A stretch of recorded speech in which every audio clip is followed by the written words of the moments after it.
મિત્રો વારંવાર આવો જ્યારે ઘર્ષણ થતા હોય છે ત્યારે ગામના લોકોને કઈ રીતે પરેશાન કરવા, પોલીસની કઈ રીતે બીક દેખાડવી, અત્યારે એ મુદ્દો ક્યાંક ને ક્યાંક અત્યારે હાઈ પ્રોફાઇલ બન્યો છે। ત્યારે કાકા આપણા સાથે વાત કરશું। શું નામ છે આપનું? શંભુભાઈ રામજી અઠવાડિયા। જી, શું થયું હતું? મારો પ્રશ્ન એ છે કે અમારી લેડીઝો ને આ લોકો દૂધી પોલીસ સ્ટેશને લઈ ગયા છે। ભલે લઈ ગયા, પ્રેમથી લઈ ગયા, એને સત્તામાં આવે એને લઈ ગયા છે, પણ એને લઈ ગયા પછી એને ગુનેગાર બની ગયું છે તો એમને કોર્ટમાં રજૂ કરીને છોડે।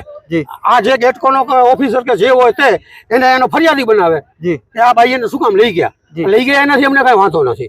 એને કાયદા પ્રમાણે 24 કલાક તો 24 કલાક ભલે લોકોમાં રાખે, 24 કલાક પછી કોર્ટમાં રજૂ કરે, કોર્ટમાં અમે એને છોડાવી લેશું। આની પેલી પોલીસ ફરિયાદ લે ગેટકોના ઓફિસરની કે આ ભાઈ એને કયા ગુનામાં લઈ ગયા છે।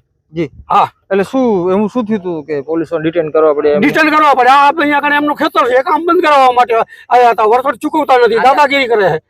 જી, તો વળતર તો ચૂકવી પડે, વ્યવહારે જે થતી હોય। અમુક માણસોને એને ચૂકવી દીધી છે।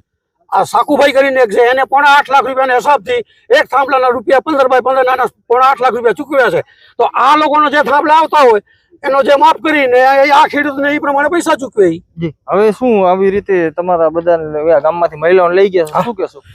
મહિલાને લઈ ગયા છે, લઈ ભલે ગયા, પ્રેમથી લઈ ગયા। આ લોકોની સત્તા છે એને લઈ ગયા, એ અત્યારે દૂધી પોલીસ સ્ટેશન છે એટલે ગુનેગાર તરીકે જ ગયું છે।